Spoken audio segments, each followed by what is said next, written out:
Hey, I'm the Reverend Russell here with my brother John. Howdy. And this week we're looking at Ordinary 27 in the Revised Common Lectionary. And we're so lucky this week to have the Reverend Debbie Blue, fine writer, theologian. You should check out her books. She's also my co-pastor at the House of Mercy. And she wrote about the gospel text and the psalm. This week the gospel text is Luke 17, 5 through 10. And we're in ordinary time. In ordinary time in the lectionary is when they just throw out all the crazy text. They don't know what to deal with. Never mind. Anyway, so here's the text. It's like the disciples start out this text. They say to Jesus, Lord, increase our faith. And he says, if you had the faith of a mustard seed, you could do this or that. And then he tells us this little, parable or anecdote about slaves. Hey, look, if your slave came in from the fields into the house to serve you, would you say, hey, sit down and eat? No, you wouldn't. You'd say, go make me my dinner. Then after you make me my dinner, then you can go back in the kitchen and eat, right? I'm totally distracted by the word slaves in this. I think that's just a normal reaction. No, it's true. It is distracting because as soon as we go to slave, we're like, what? Slave? And what's worse about it is like Jesus is saying like, look, you know how to treat your slave, right? You don't let your slave eat at the table. Your slave, they serve you, and then at the end, do you thank your slave for serving you? No, not at all. They're your slave. And Jesus says, that's how you should be. Okay. So it is distracting. It is distracting, but I can try to make sense out of this passage. No, well, so Debbie's point, the way Debbie looks at this, she asks, Debbie's hardest question is, what is it? Does the gospel ever get through our heads, really?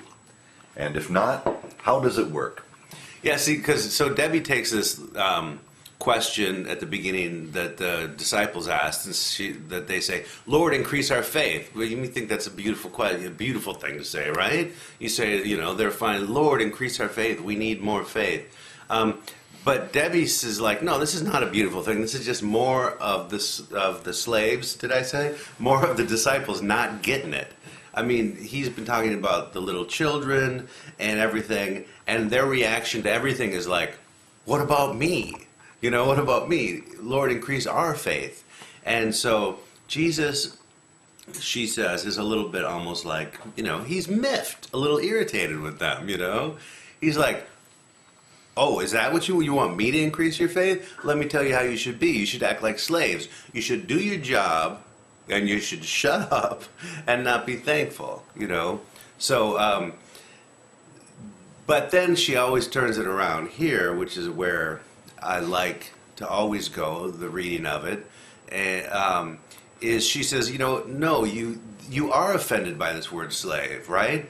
But you have to understand that Jesus is not talking about you when he says that the slave needs to serve, and the slave needs to be quiet, and the slave just needs to do the slave's job.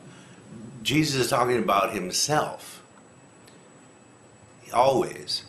He is the slave. He is the one, and she says it so perfectly. She says, he not only serves the meal, he becomes the meal. He is the sacrifice, and he is the one who serves and is not thanked. So here the disciples are saying, increase our faith, give us more, and Jesus is going, let me tell you how it's going to be. And he's a little miffed, but he's also telling what's going to happen to him. I'm going to serve you. I will always serve you. And he's going to be the sacrifice. And it's only because of his sacrifice that we are able to, live our lives in love. And so she says that's what her hard question is. Does it ever really get through our hard heads? Does the gospel ever really get through our hard heads? Can we ever hear it? Right, and how does it work? And how does it work? And I guess the thing is, I would push her a little further on that and say, well, it doesn't work, okay? That's the thing. It doesn't work. It's not like Jesus serves us, and maybe this is the Bart in me coming out.